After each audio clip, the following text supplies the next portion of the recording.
Pada 2 Jun 1948, Utusan Melayu melaporkan kenyataan seorang tokoh yang menyebut bahawa masyarakat Melayu akan mencapai kemerdekaan dalam tempoh 10 tahun. 9 tahun selepas itu, ramalan beliau menjadi realiti. Mungkin antara kesemua tokoh kemerdekaan yang kita kenal, nama ini tidak begitu popular. Namun beliau pernah menjadi orang nombor 1 yang dikehendaki penjajah British sekitar tahun 1948. Siapakah beliau? Dan mengapa beliau begitu dikehendaki penjajah British? Ini kisah tentang Ustaz Abu Bakar Baqir.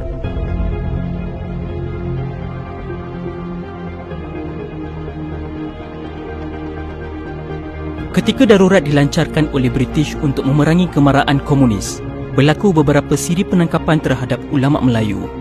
Salah seorangnya adalah Abu Bakar Baqir. Beliau dan organisasi yang diasaskannya telah dilabel sebagai pergerakan yang paling anti-British. Sekalipun tiada sebarang operasi bersenjata yang dilakukan, tiada pelan ketenteraan dan tiada sebarang rusuhan. Namun apa yang menjadikan Abu Bakar Baqir begitu berbahaya bagi British? Ia adalah idealism beliau. British risau dengan pengaruh yang dicetuskan oleh Abu Bakar Baqir melalui madrasah yang diasaskannya di Gunung Semanggol, Madrasah Ihya Asy-Syarif, dan ini bukan madrasah sekolah biasa. Pada Mac 1947, suatu persidangan di kalangan orang Melayu Islam telah diadakan di mahat tersebut. Mereka mahu wujudkan sebuah pertubuhan yang menyatukan dan membawa kepentingan orang Islam di tengah-tengah fasa genting desakan untuk British menyerahkan pemerintahan Tanah Melayu.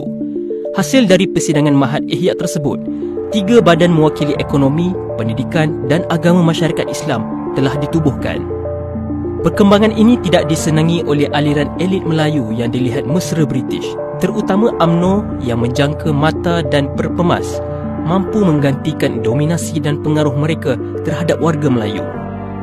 Sehinggalah pada Februari 1948, mengambil inspirasi dari Parti Masyumi Indonesia, MATA telah menubuhkan sebuah parti politik Islam pertama di tanah air yang diterajui oleh Ustaz Abu Bakar Baqir sendiri.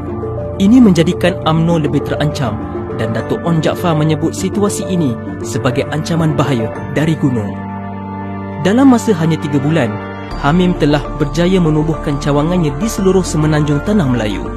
Kejayaan ini merupakan hasil Abu Bakar Baqir yang melaksanakan kunjungannya ke Johor, Melaka, Negeri Sembilan, Kedah dan Terengganu. Dalam siri perhimpunannya itu, beliau menyeru satu idealisme penting tentang kemerdekaan penuh dari cengkaman British.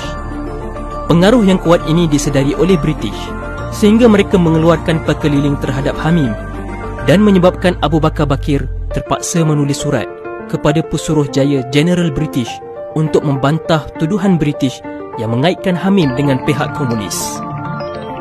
Namun akhirnya pada Julai 1948 berlaku tangkapan terhadap Abu Bakar Baqir bersama pimpinan Hamim.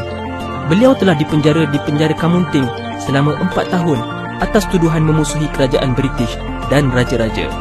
Setelah dibebaskan, Ustaz Abu Bakar Baqir meneruskan legasi madrasahnya sebagai medium pendidikan generasi muda. Antara hasil didik madrasah tersebut adalah Haji Ahmad Fuad Hasan yang merupakan antara ulama yang meninggalkan UMNO dan kemudian mengasaskan Parti PAS. Beliau mengakhiri nafasnya terakhir pada Julai 1974 sebagai seorang wiranegara.